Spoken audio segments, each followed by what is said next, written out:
Welcome back, everybody. Thank you so much for joining us for another episode of FTC Common Hour Online. We are coming to you Tuesdays, Thursdays, 7 to 8. Loving it. Hope everybody's doing well. You can always catch us on Facebook Live, YouTube TV, Instagram TV. Also, always want to mention, if you have any idea for a performance you want to have on the show, a reading, you want to do a bit of a play, or you just want to talk about something, please let us know. We would love to hear from you, whether you're a current student, alumni, either which is great. Just email campusevents@ftc.edu. That's campusevents@ftc.edu. Today's guest is an exciting one. It is Shonna Narine. She is a FTC alumni from, I believe it's 2017. She's a reporter and anchor at News12 Long Island, one of the first graduates of the mass communications program at Five Towns College. So Shonna, how are you? Hi, I'm good, thank you. Thank you for having me. Hi, everyone. Thank you very much for being here. We really appreciate it. Of course, thank you. So you said it was 2017, correct? That's when you graduated? 2017, yep. Okay. And where are you from on the island? I'm from Massapequa originally. Oh, sweet. Oh, United States. Watch out. So, we always like to talk to people, especially alum, to talk about like their experience at Five Towns. So what are some of your like fondest memories of going to school at Five Towns?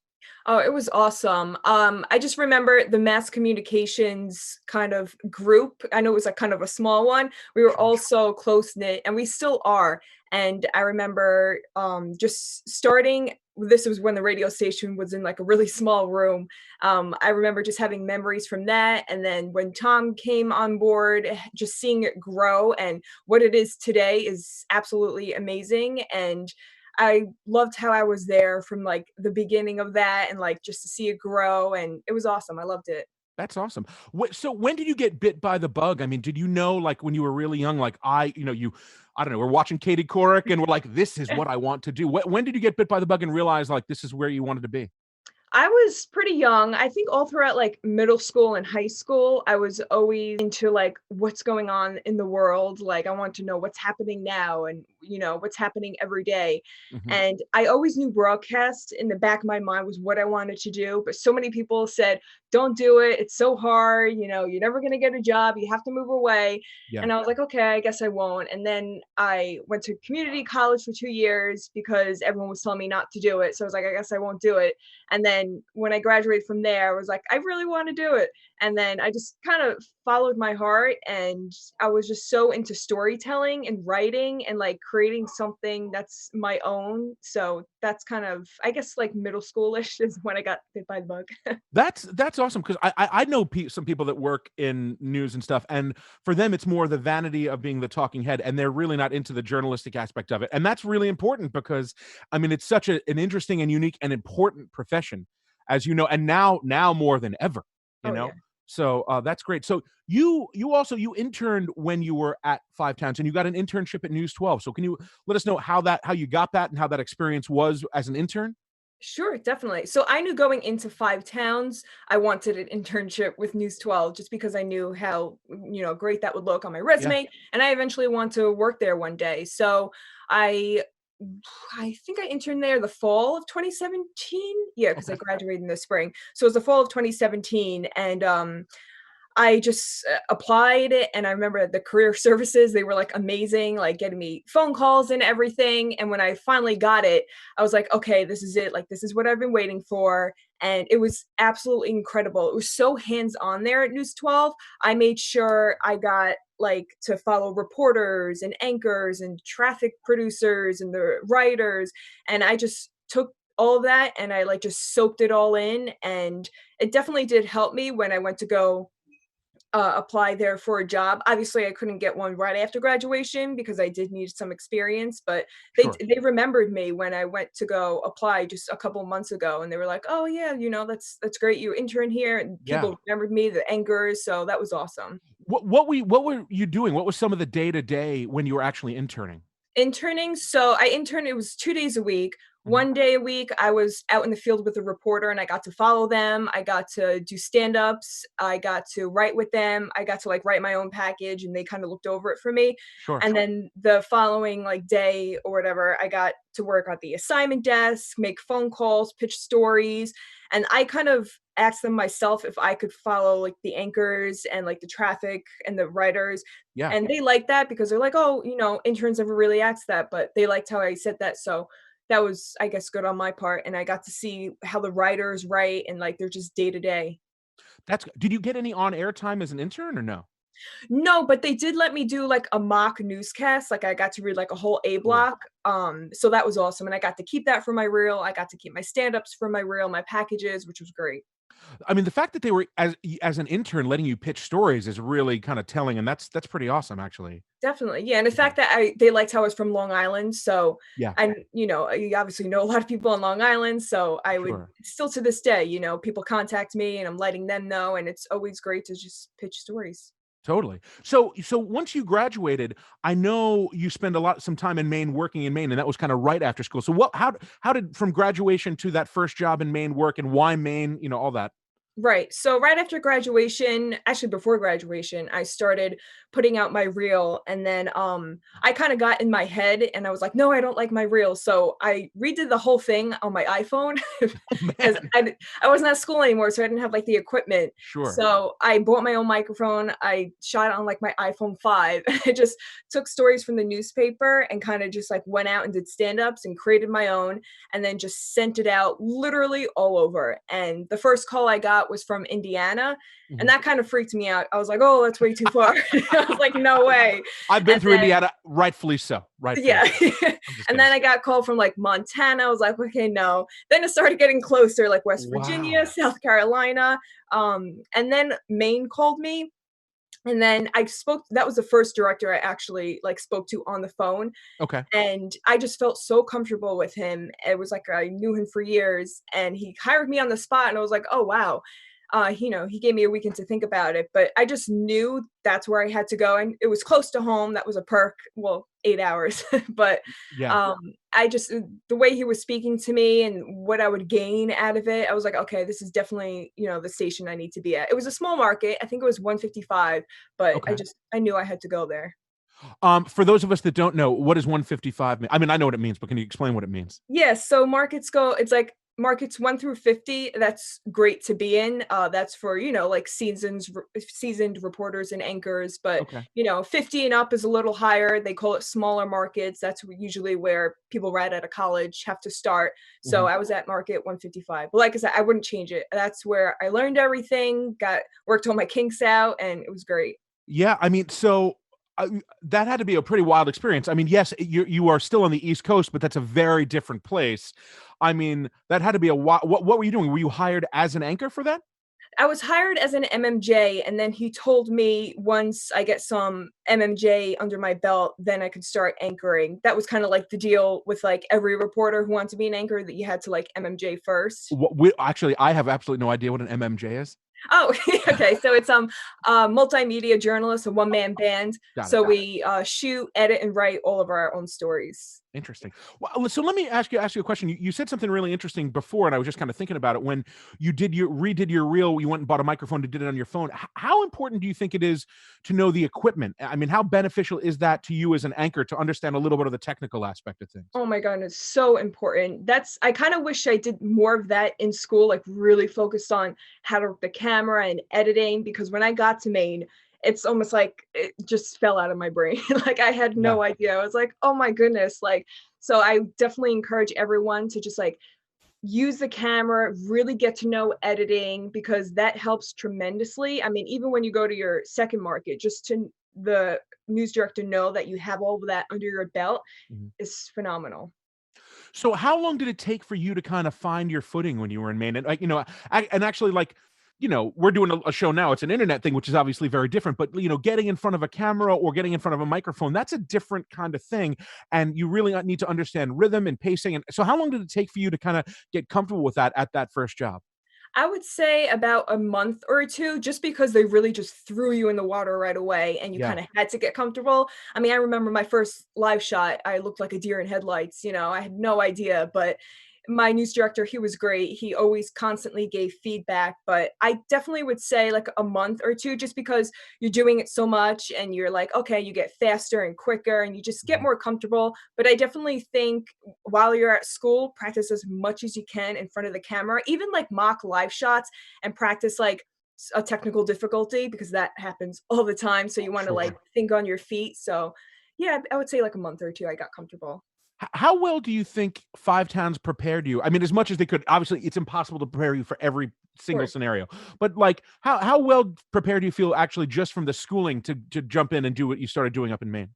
I felt really comfortable, especially the fact I remember, like, the studio was, like that was, like, pretty new when like, my last semester, that was, like, just getting started, and Sure. that helped tremendously, like, being in front of the camera, reading the teleprompter, that was a huge help, doing stand-ups, having the professors who were reporters was, amazing, so Mhm. definitely all the hands-on work, the camera and all, that was Yeah. helpful. Awesome. So once you did you leave Maine because you found a job elsewhere? Did the what's the order of events as far as what was your next move after Maine? So I had a 2-year contract at Maine, but I was only there like a year and 8 months, and I pretty much knew my time was up there when I knew it wasn't challenging for me anymore, Sure. and my news director even approached me. He said, I think you're done here. I think you need Time? to Yeah. yeah, it's time. You need to make your reel." And that's when I started looking closer to home. My goal was to come home, Sure. obviously for everyone. So, I just started making my reel and, sending it out. And was News 12 the first thing right after that? No, it wasn't. I wish it was, but at the time they weren't hiring, so I was at FIOS1news, which did shut down, a couple months ago. Okay. So I was at they had different, regions. They had, Westchester, Connecticut, Jersey, Long Island. I obviously wanted to be in Long Island, but they didn't have an opening. So I was like, "Okay, I'll go to Westchester." That was, like, the closest. So I was, like, 2 hours from home, but it was great because I was in the metropolitan area. Yeah, sure. I was next to stories with Fox News, CNN, Fox 5, ABC, Absolutely. and they were helping me, giving me tips while I was interviewing people, so that was so helpful, and I think that also helped me gain the confidence to, like, go after News 12. That's great. How important is having that good reel when you're looking for a job? I mean, it has to I would assume it has to help tremendously. This isn't really my world, so, like, what is the difference between a mediocre one and a killer and, like, the not guarantee, but the lock of getting something great? Definitely. So, I mean, I was always taught, and even news directors now tell me they look at the first 10, 15 seconds and then they click out whether they like you or not. So you really just have to engage. Just start with like a really cool stand up or just something different that just catches their eye. You could, I think I started mine with anchoring, but I mean, I switched it so many times. I just think a really good stand up, clear speaking voice, your writing, they look at all of that. Sweet. We're actually gonna take a look at your reel right now so people can get a, Okay. feel for what you're talking about. Awesome, thanks. Good evening and thank you for joining me. I'm Shonna Narine. Officials say one man was taken to the hospital and another was injured after jumping out of a window of a burning apartment complex this morning. A new app is making it easy for animal lovers to adopt a dog. Creators of Get Pet app say it only takes a swipe to the right for a perfect pet match. Well, a 15-year-old is rescued in Waterville after officials say he fell into a hole. The fire chief says this happened around 11 Saturday morning. It looks a massive snowball fight, dwarfing the one in the movie Elf in Washington. Check this out. Several hundred people showing up for the massive fight in Tacoma. And Ray will train at the Criminal Justice Academy in Vassalboro. Her training should wrap up in October. Good luck to her. And it looks like we're getting snow midweek this week, but hopefully not too much where it hurts our commute. Shauna, that was awesome. Thank you. You're very welcome. So, how did you land your current News 12 position? How did that process work for you? So I actually hired an agent. The only reason I hired an agent because I had a specific goal of getting back home to getting to News 12 Long Island. That was like my Mhm. ultimate goal. I said, I don't care, that's where I have to be. So I got in touch with an agent, and the only reason I hired him is because he said he knew people at News 12, and just having an agent just gave me that little push that I needed. Sure, Um, sure. I don't recommend people getting an agent right out of college. I think you should definitely just do that on your own. But since I was going, into my third market, I was like, okay, I think it's time I hire one. So, like I said, they did remember me from my internship, but just having that push from the agent really Mm. did help. So he kind of helped me, and I think just my reel and me interning there helped as well. So, I mean, I can't even imagine how stressful finding the right agent to get you a position has to be, and the research. How did you even go about finding the right person? I put my reel out on YouTube, and I actually had a lot of agents reach out to me, and Wow. then I kind of interviewed them, and then this gentleman who reached out to me said, he knew people at News 12 and he was familiar with it, so that kind of just like I was like, okay, I need to hire him. That's funny. So walk us through how what a typical day looks like for you now at News 12. Sure. So it depends what shift I am. It's Sure. like the 9 to 5:30, the 2 to 11 p.m., but I'll go from like a 9 to 5 shift. So I walk in and basically we have a morning meeting right away at like 9:15, and we go over what we're doing for the day. The assignment desk manager gives us our assignments and tells us who our photographer is. And then we pretty much just go out. We get the interviews. We conduct as lives if they tell us we need to do that for like the noon show, the 2 o'clock show. And then I like to get back to the station with my photog around like 2 p.m. I feel like Mhm. that's a good time because it's a 5 o'clock show. And then I just start logging, which basically means writing down everything the interview said. And then I start writing my package. And then we have to get it approved by a manager. So I usually get it approved, and then I go and voice track it, give it to the editor. He edits it, and that's about it. You went through that so seamlessly, and I'm sitting here like trying to pay attention to every finite. I'm like, okay, so the next thing. That was awesome. That was great. So we're actually going to take a short break and just take a look at some of the stuff you sent us, so we can see some of what you've done. Our Shonna Narine shows us. This is Efrain Andaluz. He is a Long Island-based artist who is headed to California on Wednesday to paint a mural of the late Kobe Bryant at a restaurant in Orange County. We're very excited because on February 24th is the tribute day, 224 for Gianna and for Kobe. So it's going to be a huge day in California. So we're going to have this wall prepped and ready for the 24th. The California restaurant reached out to Efrain on Instagram after seeing this mural he recently finished in Brooklyn. It's across the street from the Barclays Center, which he says was the ideal location. He wanted to paint it because he's looked up to Kobe his whole life. I just admired his dedication and the way that he worked hard and how he achieved greatness. You can see a lot of his murals across Long Island, but as far as any Kobe Bryant pieces here, he says it all depends on what it's for and if it makes sense. Efrain is currently working on this mural behind me at the Stage Door School of Dance in Patchogue. He said the concept wasn't too hard to come up with, but the Kobe Bryant mural in Brooklyn took some time. With the Kobe Bryant piece, I was nervous only because I wanted it to come out good, because I knew it was a tribute from me to him. The photo has a powerful meaning behind it. So that image was the perfect image of him just playing what he loved best. And then I added Gigi above him, like he's thinking about her, because he went from one love, which was basketball, to the next love, which was his daughters and his family. Shonna Narine, News 12 Long Island. Awesome, Shauna. I do have another question for you. I mean, do you edit your own stories too? I mean, you seem to be like integrally involved in every little piece of it. How much, how much involvement do you have on the editing process itself, or how does that work?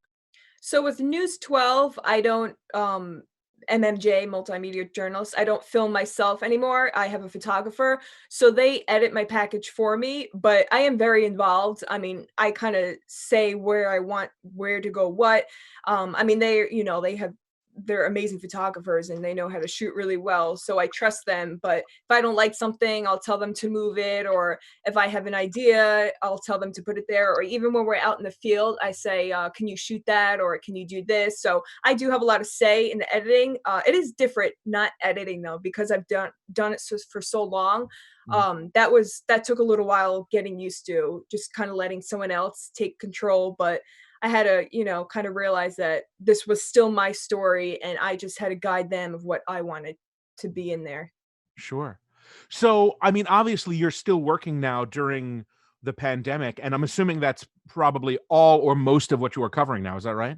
Oh yeah, the whole show is coronavirus. So Yeah. we So, I pretty mean, how is it? How has that changed, and how are you navigating through that? What is?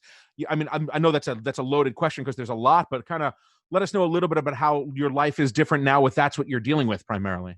It's really different. I mean, for one, we're not allowed at the station at all. I mean, even the anchors, they're doing it from their homes. So now we just kind of meet our photographer at the location, and we can't even really like be close to them either. Yeah. We can't really do face-to-face interviews. We're doing Skype interviews, FaceTime interviews, and we're like I said, we can't go to the station, so we either are writing and editing from the news truck, or we just find a random store that just happens to be open during this pandemic, and we do it from there. It's really hard though. But yeah, like I said, every story is coronavirus related. Yeah. Well, can you tell me a little bit? One of the things you sent us, which we want to roll in a second, actually, is of the neighborhood rainbow hunt project. Can you tell me a little bit about that? Yes, so that was a good day. It was a good Friday story because it was like a fluffy story during this, crazy time. And Mm. it was just a bunch of kids who basically paints and like color rainbows and put it on their window or their front door. And it was a great activity for families to just get out and walk and interact with different people, but social distancing at the same time. Yeah. And it was just a great story to see how families are coming together during this pandemic. News 12's Shonna Narine continues our team coverage with a story you'll see only on 12. We didn't come around here. It's not your typical family walk. Do you guys see any? No. These kids are on a mission to find... Rainbow! Rainbow! Yep, you guessed it. They're looking for rainbows. This is the new way communities are coming together in these tough times. It's like a scavenger hunt, and because people are stuck at their homes, they want to like walk around, and they want to look around and see a rainbow, and that will make their day happy. The idea started from a Facebook group. You draw a picture of a rainbow, stick it on your window, and then tour your neighborhood to see who else is participating. You see how happy she was? Yeah. With the coronavirus, we're all staying home. We're homeschooling our children while also trying to work. I'm trying to make the best of the bad situation. The rainbows are spreading all across Nassau and Suffolk County, all to put smiles on people's faces during this difficult time. I made a smiley face on mine. This is to get families outside while practicing social distancing, while Mother says this is perfect for kids stuck at home.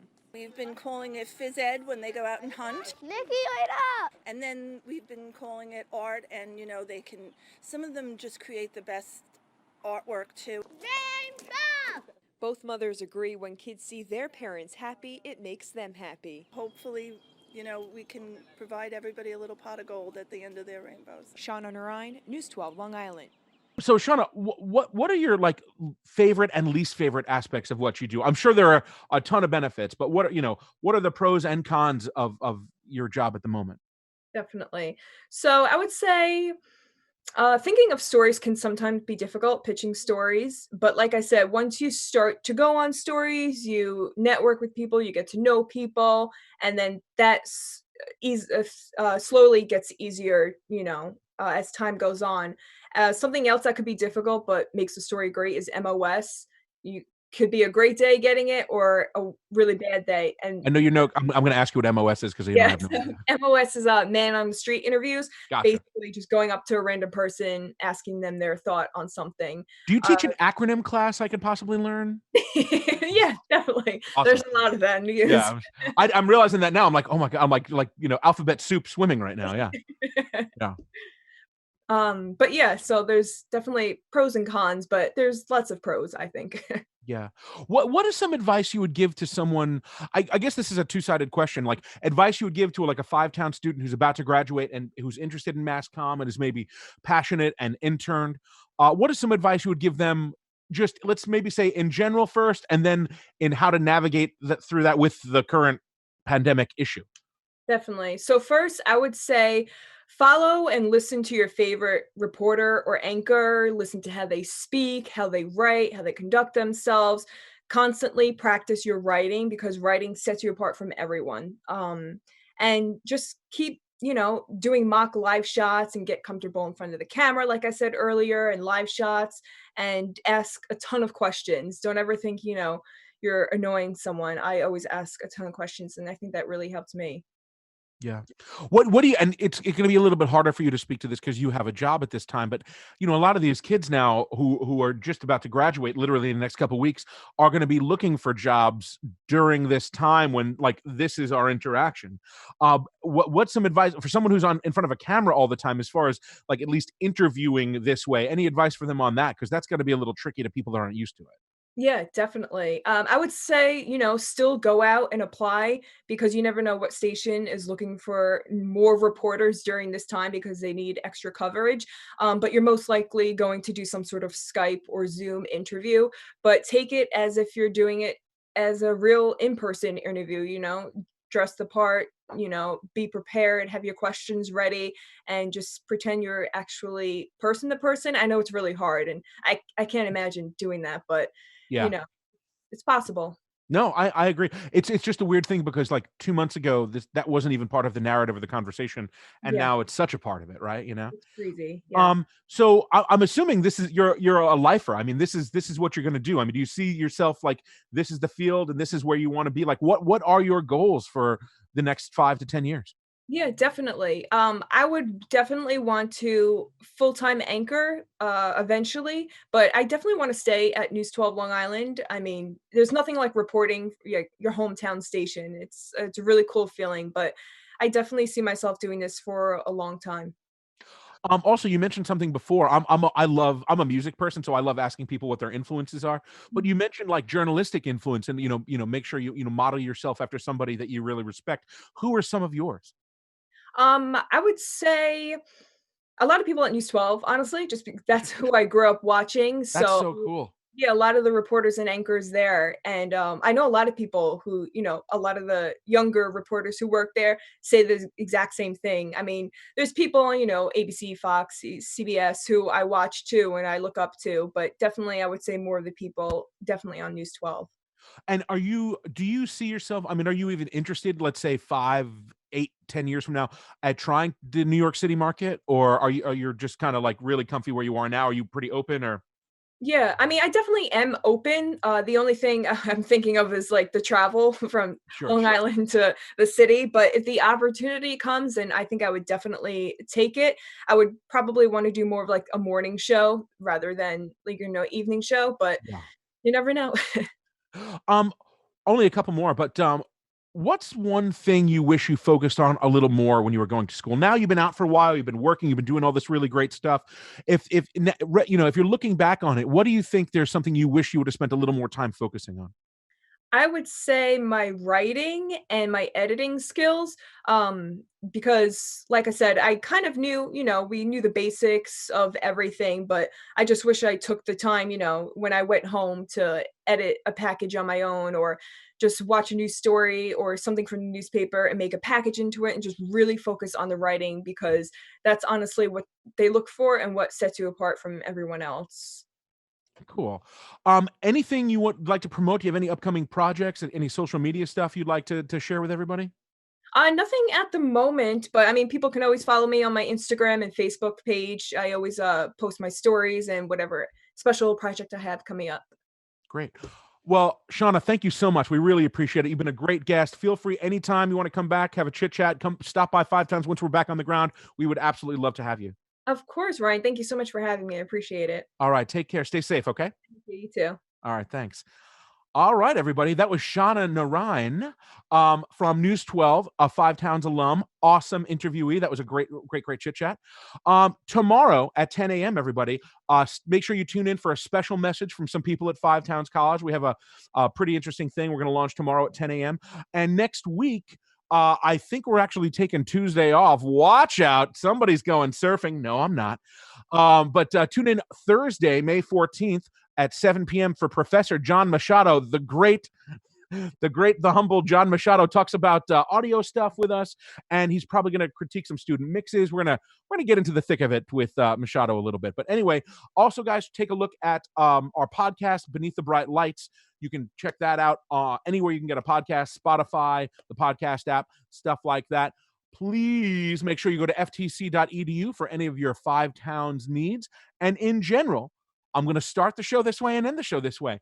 you want to come on, you have an idea, you want to maybe have a battle of wits with me, you want to maybe play your song and have me tell you how beautiful it is, please make sure you send us an email and let us know that you'd love to come on. We would love to have you.